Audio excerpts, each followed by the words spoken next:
अस्सलाम वालेकुम viewers, welcome to the YouTube channel retrade with Usman. मैं हूं उस्मान अली। आप देख रहे हैं हमारा यूट्यूब चैनल जिस पर आपको ट्रेडिंग के आसान तरीके समझाए जाते हैं। ऐसी स्ट्रेटजी बताई जाती है जिसके ज़रिए आप बहुत ही आसानी से ट्रेडिंग के अप्स एंड डाउन्स को समझ जाते हैं और इसके ज़रिए एक अच्छा रोज़गार बना सकते हैं। ठीक है, आपको अगर हमारी वीडियोस में, अगर हमारे कंटेंट में कोई जान नज़र आती है और इसकी वजह से अगर आपकी ज़िंदगी में कोई बदलाव आया है तो हमारी इस वीडियोस को लाइक किया करें, शेयर किया करें अपने दोस्तों के साथ जिनकी आप केयर करते हैं, जिनको आप ज़िंदगी में कामयाब देखना चाहते हैं। उन लोगों के साथ शेयर किया करें और हमारे चैनल को सब्सक्राइब करके सपोर्ट करें। आज के टॉपिक की तरफ चलते हैं। बहुत इम्पोर्टेंट टॉपिक है। हमने आज तक जितना भी पढ़ा है वो सब का सब कॉन्सेप्ट बिल्डिंग है। आपकी कॉन्सेप्ट्स बनाए जा रहे हैं, ठीक है। और इन कॉन्सेप्ट्स की बेस पर क्या होगा, इन कॉन्सेप्ट्स की बेस पर आगे जाकर हम एक स्ट्रेटजी आपको देंगे। उस स्ट्रेटजी को समझने में सिर्फ 2 दिन लगेंगे आपको, ठीक है। कुछ बहुत ही माशाल्लाह ज़हीन लोग होते हैं, वो 2 घंटों में भी समझ सकते हैं, लेकिन उस स्ट्रेटजी तक जाने के लिए आपको ये कॉन्सेप्ट समझने पड़ेंगे। चीज़ों का पता चलना चाहिए आपको कि कैसे चीज़ें काम करती हैं, कैसे मार्केट काम करती है। तो इन वीडियोस को अच्छे से देखा करें। ये देखा करें कि इन वीडियोस की वजह से आपने पैसे कमाने हैं, आपने अपनी ज़िंदगी में बदलाव लेकर आना है। और ट्रेडिंग सीख कर करना इज़ समथिंग जो आपको आपके नुकसान से बचाएगा और आपकी ज़िंदगी में कोई प्रॉफिटेबल चेंज लेकर आएगा, ठीक है। तो यहाँ पर हमने पढ़ा हुआ है कि जितने भी इम्पल्स मूव्स के बाद पुल बैक्स होते हैं, ये पुल बैक है, फिर ऊपर इम्पल्स मूव बनी है, फिर ये पुल बैक्स हैं और फिर इम्पल्सिव मूव बनी है। ये जो पुल बैक्स होते हैं, ये मार्केट जो सांस लेती है, असल में ये होता क्या है, यहाँ पर जो है ना स्मार्ट मनी तो मैनिपुलेशन करती है, आपके स्टॉप लॉसेस हंट करती है। और दूसरी बात ये है कि स्मार्ट मनी यहाँ पर अपने ऑर्डर्स इकट्ठे करती है, ठीक है। यहाँ पर वो अपनी जो जिसे कहते हैं ना कि थोड़े थोड़ी प्राइस पर बाइंग करती है और फिर मार्केट को ऊपर लेकर जाती है और फिर वहाँ पर जाके सेलिंग करती है, फिर बाइंग करती है थोड़ी प्राइस पर और फिर ऊपर लेकर जाती है और फिर आगे जाके कोई सेलिंग करती है, ठीक है। तो जो स्मार्ट मनी, जैसे उसके पास पैसा बहुत ज़्यादा स्मार्ट मनी के पास, तो उन्होंने क्या करना है, उन्होंने एक ऐसे इम्पल्स मूव बना देनी है, फिर वहाँ पे जाके सेलिंग करनी है। फिर उनका एक प्रॉफिट बुकिंग जिसे बोलते हैं, ठीक है। प्रॉफिट बुकिंग हो गई, फिर उन्होंने जब प्राइस नीचे उनकी रिक्वायर्ड एरिया पर आ गई, फिर वो यहाँ से बाइंग करते हैं। तो ये जो पीछे सेलिंग वाला एरिया होता है ना, ये वाला एरिया, अप ट्रेड की बात कर रहा हूँ, ठीक है। तो ये जो सेलिंग वाला एरिया होता है ना, इस वक्त वो प्राइस को मैनिपुलेट कर रहे होते हैं, वहाँ पर अपने ऑर्डर्स ब्लॉक्स इकट्ठे कर रहे होते हैं, जो कि इस पॉइंट को, इस मूव को जनरेट करते हैं, ठीक है। अगर ये सेलिंग ना हो तो ये मूव जनरेट नहीं हो सकती, ठीक है। तो ये जो ऑर्डर ब्लॉक बन गया यहाँ पर ये जो सेलिंग बन गई, यहाँ इसको हम ऑर्डर ब्लॉक कहते हैं। अच्छा, यहाँ पर एक बात आईसीटी में है कि अगर इस पुल बैक में, हमने पुल बैक पढ़ा भी हुआ है कि पुल बैक वो पॉइंट हो जाता है जहाँ पर कैंडल में एक राइट साइड पर कैंडल नीचे हो और एक लेफ़्ट साइड पर कैंडल नीचे हो, तो हमारे ये पुल बैक स्विंग हाई बन जाता है और ये स्विंग हाई के बाद ये पुल बैक शुरू हो जाता है, ठीक है। और ये जाता है कब तक है, जब तक नीचे जाकर हमारा स्विंग लो ना बन जाए, ओके। अच्छा, यहाँ पर मैंने क्या किया, मैंने यहाँ पर देखा कि जो मेरी ये अप ट्रेंड जा रही है, तो मेरी यहाँ पर ग्रीन कैंडल्स ज़्यादा होंगी, फिर यहाँ पर रेड कैंडल्स होगी, फिर यहाँ पर ग्रीन होगी, फिर रेड होगी, फिर ग्रीन, फिर रेड और फिर ग्रीन। ये जो पुल बैक आता है, इस पूरे पुल बैक को हम ऑर्डर ब्लॉक कहते हैं, ठीक है। इस पूरे पुल बैक को हम आईसीटी में ऑर्डर ब्लॉक करते हैं। सिर्फ एक कंडीशन है, अगर इस पुल बैक में सब की सब रेड कैंडल्स हैं तो पूरा ऑर्डर ब्लॉक, तसलसल में, सब की सब रेड कैंडल्स तसलसल में मींस कंटिन्यूटी में। और अगर ऐसे एक रेड कैंडल है, दो रेड कैंडल है, फिर आगे ग्रीन आ गई तो कंटिन्यूटी टूट गई, तसलसल टूट गया, ये मेरा पूरा ऑर्डर ब्लॉक नहीं है। फिर उस सूरत में जितनी लास्ट रेड कैंडल्स होंगी कंटिन्यूटी में वो हमारी ऑर्डर ब्लॉक्स होंगी। ठीक है, ऐसे ही आपके सामने यहाँ पर ऊपर एक मिसाल पड़ी हुई है। ये मैंने एक ब्रेक ऑफ स्ट्रक्चर हाई यहाँ पे आइडेंटिफाई किया है, सही है। तो ब्रेक ऑफ स्ट्रक्चर की सूरत में ये वैल्यू, ये पॉइंट है जहाँ से मार्केट ने पुल बैक लिया, यहाँ से लेके यहाँ तक ये पुल बैक है। ओके, मैं इसका कलर थोड़ा सा फेड कर दूँ ताकि आपको नज़र आ जाए। ओके, यहाँ पर मार्केट ने स्विंग हाई बनाया इस जगह पर, और फिर ये जगह पर ये रेड कैंडल ऊपर स्विंग हाई बना रही है और फिर यहाँ पर नीचे आके स्विंग लो बन रहा है। तो इसमें कितनी कैंडल्स हैं पुल बैक में?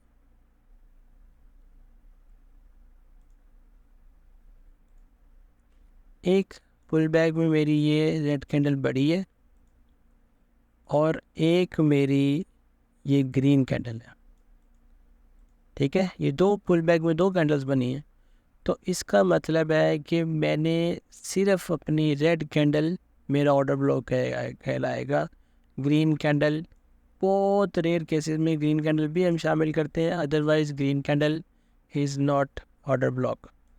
तो मेरा ऊपर जाते नहीं देखना, हमने जिस पॉइंट पर हाई बना, हाई से वापस आते वक्त देखना है कि कितने रेड कैंडल्स हैं। अगर सब की सब रेड कैंडल होती यहाँ पर तो सब की सब ऑर्डर ब्लॉक होती, और अगर रेड कैंडल्स होती और फिर ग्रीन होती फिर रेड कैंडल होती तो लास्ट वाली रेड कैंडल्स ऑर्डर ब्लॉक होते। फॉर एग्जांपल यहाँ पर देखते हैं, एक और मिसाल हमारे सामने ही है। ये एक पुल बैक है यहाँ से लेके यहाँ तक।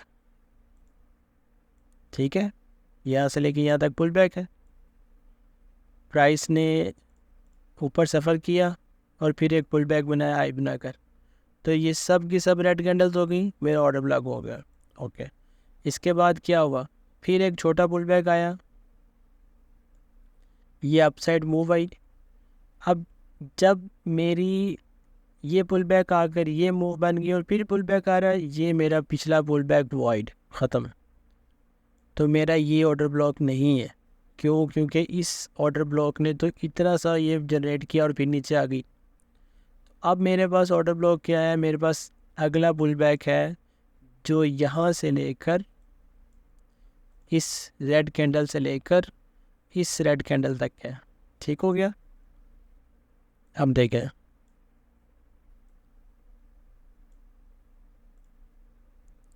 ये मेरा एक कैंडल रेड और दूसरी रेड कैंडल, ये दो रेड कैंडल्स मेरा फुल बैक है और दोनों रेड कैंडल है, इसलिए दोनों ही मेरा full order block. This is my order block.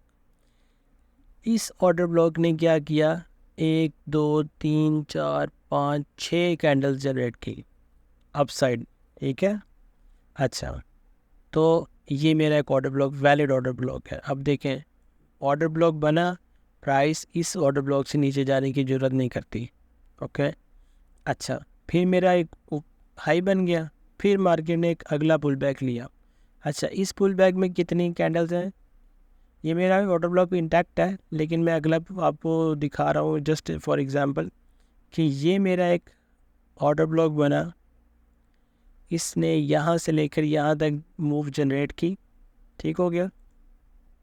ये ऑर्डर ब्लॉक की मूव है, सॉरी, जनरेट नहीं की। तो 1 2 3 4 मेरी रेड कैंडल्स तसलसल में, कंटिन्यूटी में, और मेरा ऑर्डर ब्लॉक कहलाएगा। अगर यहाँ पर ग्रीन कैंडल होती तो मेरा ऑर्डर ब्लॉक का तसलसल टूट जाता। ओके, इसी तरीके से आगे इसने जब मूव जनरेट की, ये ऊपर निकाल दी मूव और फिर यहाँ से रिटर्न कर दिया। तो देखें, ये ऑर्डर ब्लॉक भी मेरा नहीं टूटा। जब वापस आए, जब मार्केट ने पुल बैक लिया तो इसी ऑर्डर ब्लॉक के अंदर से मार्केट फिर ऊपर जा रही है। और आप जितनी बार भी आगे देखें, इसी ऑर्डर ब्लॉक को रिस्पेक्ट दे रही है। यहाँ पर आई मार्केट फिर ऊपर, यहाँ पर आई मार्केट फिर ऊपर, असल में हुआ क्या है, मार्केट ने इस ऑर्डर ब्लॉक के अंदर एक छोटा ऑर्डर ब्लॉक बना दिया, विच इज़ दिस, ये कैंडल। अब इस कैंडल की रिस्पेक्ट है, ये वाली कैंडल की, ये रेड कैंडल की रिस्पेक्ट है, ठीक है। तो देखें, ये ब्रेक ऑफ स्ट्रक्चर, फिर वापस आई यहीं से वापस ऊपर, फिर यहाँ से वापस ऊपर। तो ऑर्डर ब्लॉक्स वो होते हैं जहाँ पर मार्केट ने, स्मार्ट मनी ने अपना पैसा इकट्ठा किया और एक मूव जनरेट करवा दी। अच्छा, इसमें हमें ऑर्डर ब्लॉक समझ आ गई। ऑर्डर ब्लॉक्स के बाद देखें, जब जब प्राइस इस जगह पर वापस आती है, प्राइस यहाँ से ऊपर जाती है, और जितनी बार प्राइस यहाँ पर आ रही है, अब हमें ये देखना है कि प्राइस जब जब यहाँ पर आए बस टच करे और भाग जाए। क्यों? क्योंकि स्मार्ट मनी का बहुत ज़्यादा पैसा लगा हुआ है ना यहाँ पर। तो हम क्या करते हैं, हम ये देखते हैं, हम इसका 50%, इस ऑर्डर ब्लॉक का 50% मार्क करते हैं कि अगर प्राइस इस 50% के नीचे क्लोज़ कर देती है इस ऑर्डर ब्लॉक के, तो इट्स मीन यहाँ पर ये ऑर्डर ब्लॉक टूटने वाला है और प्राइस नीचे की तरफ चली जाएगी, फिर नीचे जाकर कुछ और देखेगी, लेकिन इस ऑर्डर ब्लॉक की रिस्पेक्ट ख़त्म हो जाएगी। तो हमने करना क्या होता है, हमने ये देखना होता है कि ये ऑर्डर ब्लॉक है, प्राइस ऊपर जाएगी, मैंने वहाँ बाय नहीं करना है, जब ऑर्डर ब्लॉक में आएगी मैंने वहाँ बाय करना है, फिर ऊपर जाएगी मैंने वहाँ बाय नहीं करना, फिर जब ऑर्डर ब्लॉक में आएगी फिर मैंने वहाँ बाय करना, ताकि मुझे लो पे बाय मिले और हाई पे जाके मैं सेल करूँ, ठीक है। ओके, और स्टॉप लॉस मेरा ऐसे होगा कि इस ऑर्डर ब्लॉक के नीचे मैं स्टॉप लॉस रखूँगा, बिकॉज मुझे पता है कि ये ऑर्डर ब्लॉक टूटने वाला है नहीं, तो मेरा स्टॉप लॉस हिट नहीं होगा और अल्टीमेटली प्राइस ऊपर ट्रैवल कर जाएगी, मुझे प्रॉफिट होगा। तो ऐसे ये ऑर्डर ब्लॉक की कहानी चलती है। मैं क्या करता हूँ, हम 50% इस ऑर्डर ब्लॉक का मार्क कर लेते हैं, और हमें पता होता है कि अगर 50% इस ऑर्डर ब्लॉक का कायम है, तो इसका मतलब है प्राइस इससे नीचे नहीं जा रही, ठीक है। इस ऑर्डर ब्लॉक की रिस्पेक्ट देगी और प्राइस यहाँ से ऊपर ट्रैवल करेगी। ओके, अब यहाँ पर हमने दो बातें देख ली। अगर एक इम्पल्स मूव आई और फिर पुल बैक आया, फिर इम्पल्स, फिर मूव आई, स्विंग बना, और फिर पुल बैक आया, तो हमने लास्ट पुल बैक को एज ऑर्डर ब्लॉक कंसीडर करना है। ओके, इससे पीछे वाले को ऑर्डर ब्लॉक कंसीडर नहीं करना। ऐसे ही ऑर्डर ब्लॉक के अंदर सब की सब रेड कैंडल है तो पूरा ऑर्डर ब्लॉक है, और अगर रेड कैंडल्स के दरमियान ग्रीन कैंडल आ गई है तो वो मेरा ऑर्डर ब्लॉक वहाँ तक नहीं है, उसके आगे जितनी लास्ट से जितनी रेड कैंडल है, बेशक एक ही रेड कैंडल हो, लास्ट से जितनी रेड कैंडल्स हैं उस पुल बैक की, वो सारा मेरा ऑर्डर ब्लॉक कहलाएगा।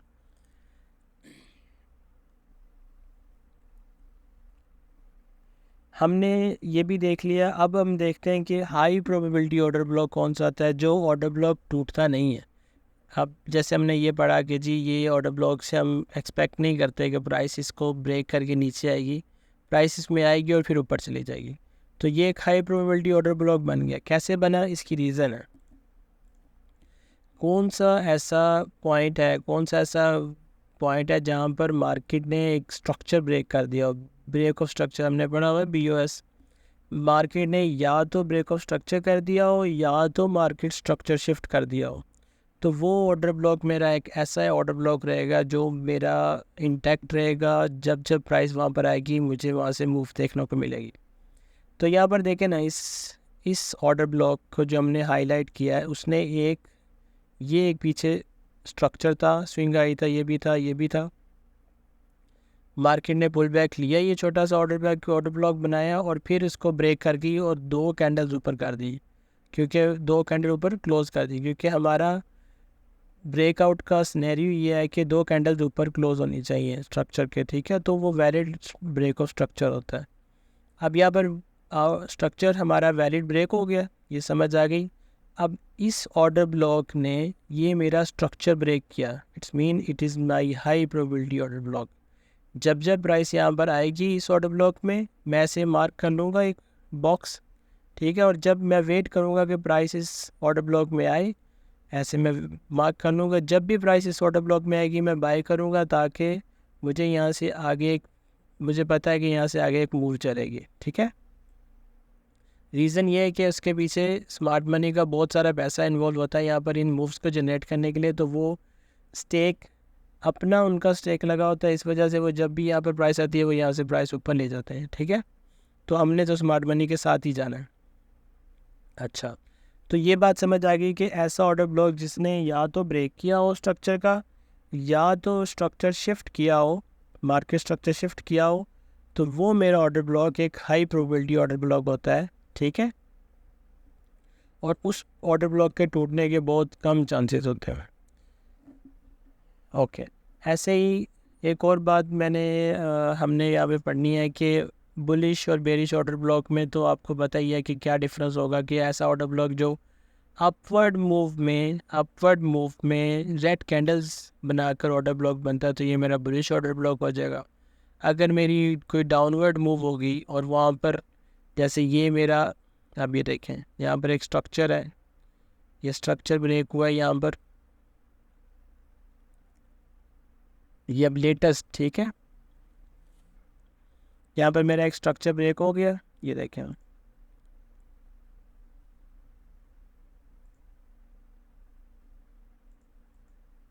एक मेरा हाई था, फिर लो लगा, फिर यहाँ पर एक हाई बन गया, और फिर लो लगा, फिर हाई बना, और फिर ये रेड कैंडल नीचे तोड़ गई।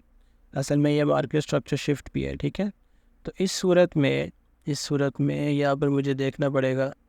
हाँ, इस सूरत में ये जो ग्रीन कैंडल्स हैं, ये ग्रीन कैंडल्स पुल बैक है, क्योंकि अगर मैं रिवर्स देखूँगा तो रिवर्स में क्या होगा, ये मेरी एक मूव बनी, मैं आपको कैसे समझाता हूँ पाथ लगा के। ये मेरी एक मूव बनी, अब आ रहा है यहाँ पर पुल बैक, और फिर आएगा नीचे एक और मूव। ठीक है, तो इस सूरत में पुल बैक मेरा यहाँ पर ऊपर की तरफ जा रहा है। ओके, तो मुझे ये समझ आई कि जब भी मैंने बुलिश का मतलब प्राइस ऊपर जा रही है, तो मैंने बुलिश ऑर्डर ब्लॉक ढूंढना है, तो मेरी रेड कैंडल्स होंगी। और जब मैंने बेरिश ऑर्डर ब्लॉक ढूंढना है, जो प्राइस नीचे की तरफ आ रही है, ब्रेक ऑफ स्ट्रक्चर नीचे की तरफ कर रही है, तो मैंने ग्रीन कैंडल्स ढूंढनी है अपने ऑर्डर ब्लॉक में। ओके, तो मैं यहाँ पर वो फिर मार्क करता हूँ। अब देखिए, यहाँ से लेकर यहाँ तक एक पुल बैक है पूरा का पूरा ग्रीन कैंडल्स का। तो मैंने क्या किया, मैंने वो, अगर सब की सब ग्रीन है तो सब की सब मार्क कर लूँगा, और ये मेरा ऑर्डर ब्लॉक बन गया।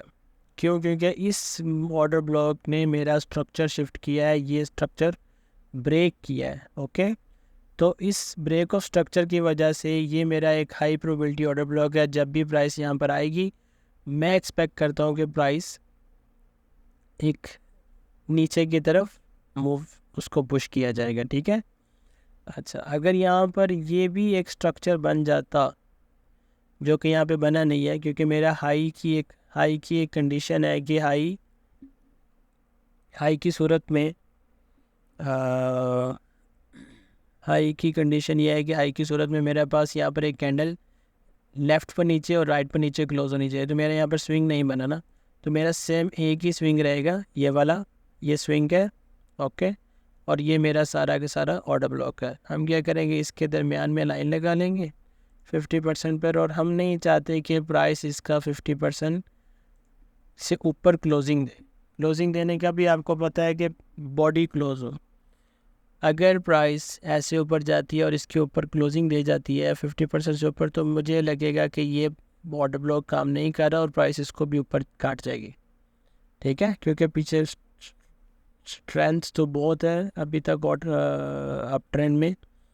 तो देखते हैं अभी क्या बनता है, लेकिन हम ये इस ऑर्डर ब्लॉक को, जो कि एक ब्रेक ऑफ स्ट्रक्चर दे रहा है, इसकी बुनियाद पर हमें पता चल रहा है कि इस ऑर्डर ब्लॉक में बहुत जान है, जो बेरिश ऑर्डर ब्लॉक बन गया। और इस बेरिश ऑर्डर ब्लॉक में जान है, तो जब भी प्राइस यहाँ पर वापस आएगी, तो हमें यहाँ से एक बेरिश मूव देखने में मिलेगी। ठीक हो गया? अच्छा, उसके बाद मेरे पास एक इसी के अंदर एक कॉन्सेप्ट है, हमने जो लास्ट टाइम भी कैंडल्स पढ़ी थी, ऐसी कैंडल जिनके विक्स होती हैं यहाँ पर, जैसे फॉर एग्ज़ाम्पल ये मेरी एक कैंडल है जिसमें एक बड़ी विक है, ठीक है, ये विक है। तो मैंने आपको कहा था कि ऐसी कैंडल जिनमें विक्स बड़ी बड़ी होती हैं वो मेरी इम्पॉर्टेंट कैंडल्स होती हैं। ये मेरी यहाँ से मुझे प्राइस में रिजेक्शन देखने में मिलती है। तो ऐसी जगह ऐसी ऐसी जो कैंडल्स होती हैं जिनमें विक बड़ी हो और बॉडी छोटी हो, उसको हम, वो भी मेरा एक ऑर्डर ब्लॉक होता है असल में। वो मैं अगर एक बनाऊँ,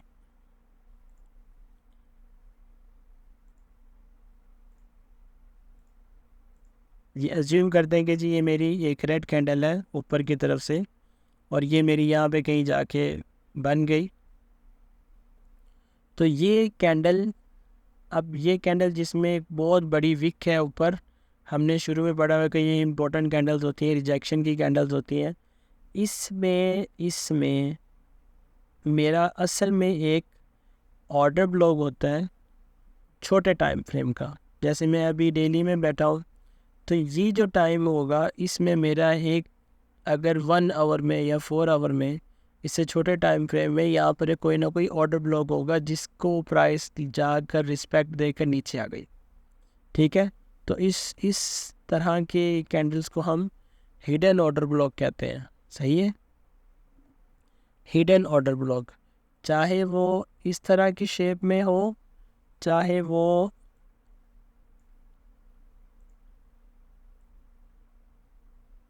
ऐसे शेप में ग्रीन कैंडल हो।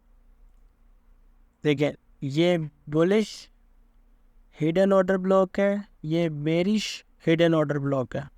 ओके, मुझे लग रहा है आज की वीडियो थोड़ी सी ज़्यादा हो गई है, लेकिन ये इम्पोर्टेंट टॉपिक है, ऑर्डर ब्लॉक्स को समझना बहुत ज़रूरी है।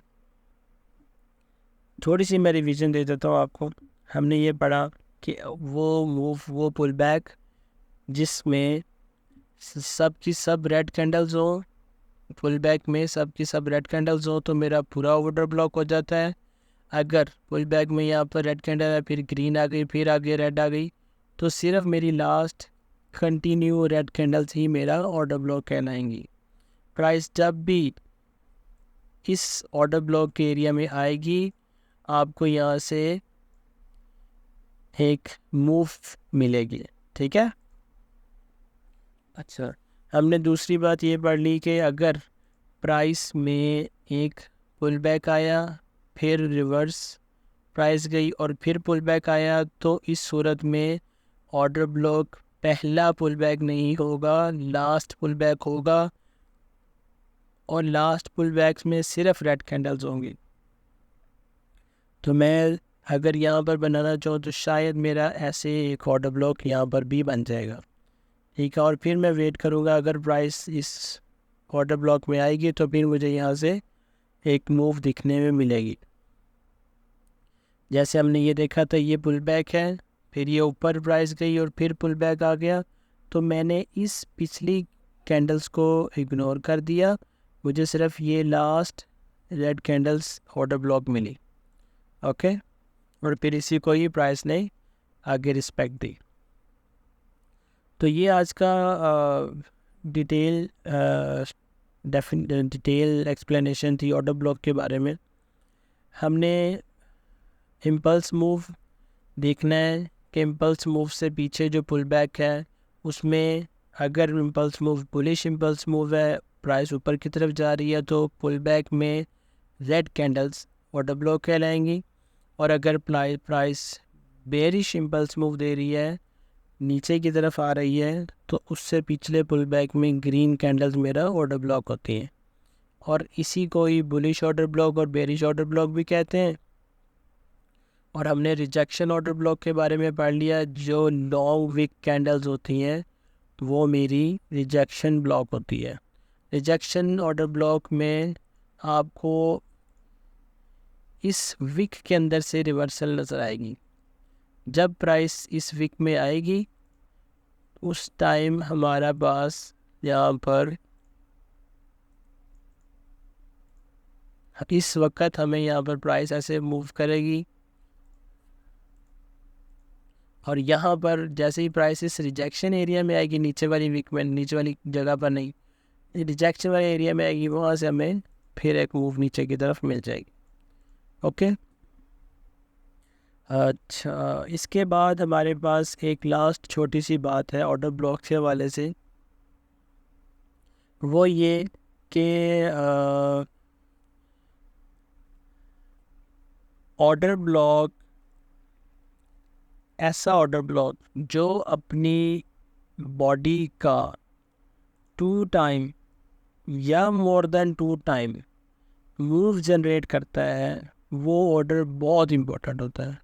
वो ऑर्डर एक, जिस तरह हाई प्रोबेबिलिटी ऑर्डर ब्लॉक में हमने देखा कि ऐसा ऑर्डर ब्लॉक जो ब्रेक ऑफ स्ट्रक्चर करता है वो हमारा हाई प्रोबेबिलिटी ऑर्डर ब्लॉक होता है। और ऐसा ही ऑर्डर ब्लॉक, मैं ये सब चीज़ों को डिलीट करता हूँ, एक बार क्लियर करता हूँ ताकि मेरे पास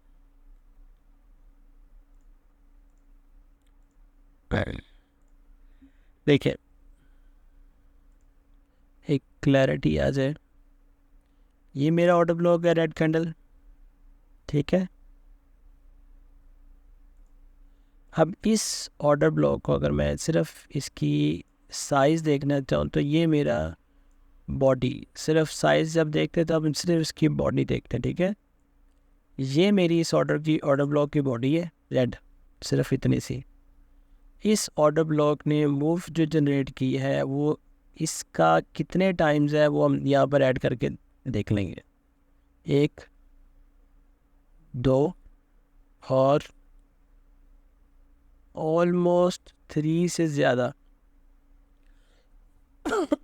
सॉरी। देखिए ऑलमोस्ट ये बॉडी थी, इस बॉडी ने जो मूव जनरेट किया है इसी के ऊपर से लगा लेते हैं ना, यहाँ से 1, 2 और ऑलमोस्ट 3 से ज़्यादा टाइम इसकी बॉडी की जो है ना जनरेट हुई है मूव। तो ये मेरा एक और मुझे यहाँ पर मिल गया कि ये मेरा एक हाई प्रोबेबिलिटी ऑर्डर ब्लॉक है और ये ब्रेक नहीं होगा, ठीक है। तो ऐसा ऑर्डर ब्लॉक जो स्ट्रक्चर शिफ्ट कर दे या ब्रेक ऑफ स्ट्रक्चर कर दे, या दूसरा तरीका क्या है कि आप ऐसा ऑर्डर ब्लॉक जिसमें 2 टाइम या मोर उसकी मूव होगी, वो एक हाई प्रोबेबिलिटी ऑर्डर ब्लॉक समझा जाएगा, ठीक है। आज की वीडियो को देखने का आपका बहुत शुक्रिया। इस वीडियो को बार बार देखें, समझें इसमें क्या हम कहना चाह रहे हैं। ऑर्डर ब्लॉक को समझना बहुत ज़रूरी है। ऑर्डर ब्लॉक के ऊपर, सिर्फ ऑर्डर ब्लॉक पे आप अपनी महारत हासिल कर लें और आप इसकी बेसिस पर पूरी की पूरी स्ट्रैटेजीज़ बनती हैं, इसकी बेसिस पर पूरी की पूरी जिसे कहते हैं ट्रेडिंग हो जाती है। हम ऑर्डर ब्लॉक की बेसिस पर ट्रेडिंग करेंगे नहीं, लेकिन हमारी ट्रेडिंग में ऑर्डर ब्लॉक एक वाइटल पार्ट रहेगा। तो आपको ऑर्डर ब्लॉक्स का पता होना चाहिए और ये ऑर्डर ब्लॉक्स कब कब कैसे कैसे काम करेंगे ये हम आपको आने वाली वीडियोस में बताएंगे। अपना बहुत सारा ख्याल रखिएगा, दुआ में याद रखिएगा। शब बखैर, अस्सलाम वालेकुम।